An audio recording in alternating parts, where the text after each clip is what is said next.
안녕하세요. 그리스도인이여 십자가를 지켜라의 권중근입니다. 평안하십니까? 예수님의 참된 평안이 저와 여러분과 저희 가족과 여러분의 가족에게 온전히 임하기를 진심으로 바랍니다. 이 시간에는 우리는 과연 가장 불쌍한 사람들인가? 라는 제목으로 제 신앙적 생각을 나눠보도록 하겠습니다. 고린도서를 통한 바울의 고백 가운데 우리가 너무나도 잘 아는 것이 있습니다.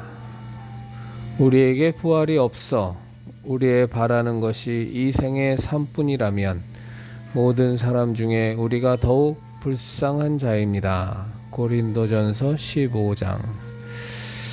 이 고백이 어떻게 나오게 되었는지는 성경을 읽은 사람이라면 알 수 있습니다. 복음을 전하기 위한 오직 하나의 목적을 이루기 위해 고난으로 점철된 바울의 삶을 알 수 있으니 말입니다. 그런데 이 고백이 현재 한국 땅에서 예수님을 믿는 우리에게도 적용될까를 생각해 보면 우리의 대답은 어떠할까요? 답은 너무 쉽게 나왔습니다. 전혀 그렇지 않다는 결론이죠. 한국 개신교의 최고 부흥기였던 1970년대에서 1990년대의 교회 성장은 이 고백의 내용과는 정반대의 내용을 역설하면서 성장해 왔습니다. 예수 믿으면 잘 살 수 있다. 복 받는다. 만사형통이다. 이 땅에서도 배 터지게 잘 살고 천국에서도 영생과 복락을 누리는 일거양득이다. 그리고 그것은 사람들에게 잘 먹혀 들어갔습니다. 그러면서 한국의 개신교는 본질에서 너무나 멀리 떨어져 버렸습니다. 다시 한번 묻습니다. 정말 우리에게 부활의 소망이 없다면 진짜로 우리는 불쌍한 자입니까? 천국에서 하나님의 자녀로 영원히 살아가는 삶이 없다면 우리는 그토록 비참한 자입니까? 정말로 우리는 예수님 때문에 이 땅에서 크게 손해보며 살고 있습니까? 그런데 저는 별로 기억이 나지 않습니다.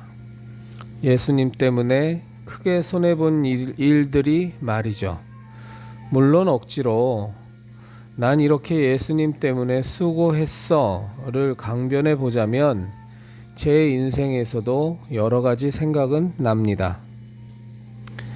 신앙 때문에 부모님으로부터 심한 핍박을 받았던 일, 전도하면서 적지 않게 수모를 겪었던 일, 본격적으로 예수님을 믿기 시작한 20대 이후로 이제껏 헌금한 모든 것을 다 합친다면 아마도 좋게 수억 원은 될 것 같고, 신앙인다운 모습으로 살기 위해서 타인에게 금전적인 도움을 준 것을 다 합친다면 그것도 분명 적지 않은 돈일 것 같습니다. 그리고 철야 기도와 새벽 기도 한다고 피곤한 몸을 이끌고 다녔던 것, 누군가를 돕기 위해 금식 기도에 참여하고 누군가를 위해 문병 가서 밤새워 기도해 드리고 했던 것 등을 굳이 다 합친다면 그것도 제법 되기는 될 것 같습니다. 그러나 그 모든 수고를 아무리 부풀리고 뻥튀기를 해보아도 제가 예수님을 믿고 하나님의 은혜 가운데 거하면서 이 땅에서 누리고 받은 것이 수십 배, 수백 배는 더 많은 것 같습니다. 잠깐이라도 지금 한번 우리가 살아온 삶을 돌아보았으면 싶습니다. 뜨거운 물이 펑펑 나오는 집에 세 끼니에 밥 걱정 없고 자가용도 중급이건 소형이건 한두 대 굴리고 있고 때때로 외식도 하고 모든 것이 명품은 아닐지라도 계절에 맞는 의복도 갖추며 사는 우리가 현 상황 속에서 부활이 없다고 한들 우리가 뭐 그다지 불쌍한 자이겠습니까? 그래도 나름대로 고민 많다고요? 물론 있겠죠. 저도 많습니다. 예수님을 믿고 있음에도 불구하고 자식들 대학 진학에 문제가 있을 수도 있고 건강에 이상이 있을 수도 있으니 말입니다. 사업체가 어려울 수도 있겠고 가족, 친지들과의 심각한 갈등에 있을 수도 있고 소송이나 협박 등에 시달릴 수도 있을 겁니다. 그러나 그 모든 어려움이 그리스도인이기 때문에 받아야만 했던 고난이었던가라는 것은 분명히 구분해서 보아야 합니다.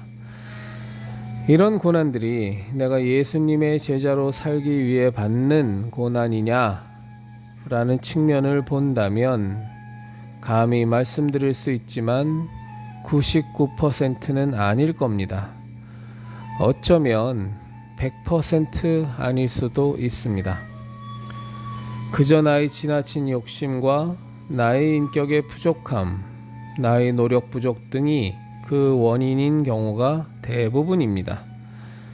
이런 우리가 어찌 부활이 없다고 한들 손해볼 것이 있을 것이며 비참해질 것이 있겠습니까? 좀 더 나아가서 고린도후서에서의 바울의 고백은 우리에게 가당키나 할까요?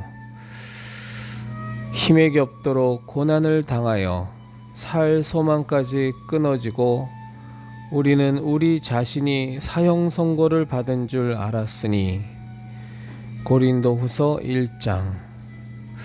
정말로 정직하게 고백해 봅시다. 예수님 때문에, 다른 이유 말고 오직 예수님 때문에 우리가 고난을, 손해를, 억울함을 당한 적이 있기는 한가요? 당했다면 또 얼마나 당했을까요?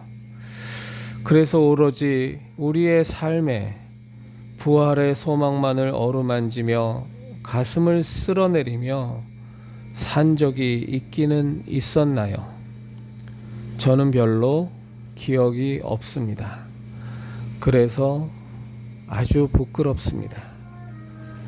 그리스도인 여러분, 부활의 소망은 그저 생기는 것은 아닙니다.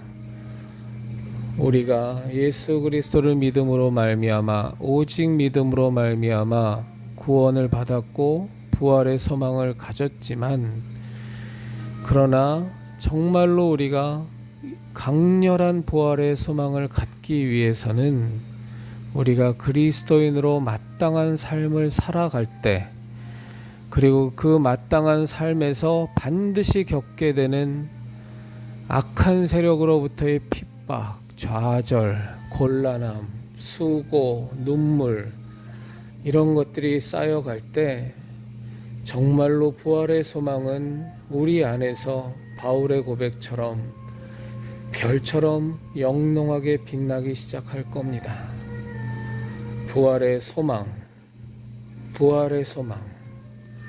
그 부활의 소망이 가득 차 있는 우리들의 삶이 되었으면 좋겠습니다. 그리스도인 여러분, 십자가를 지키십시다.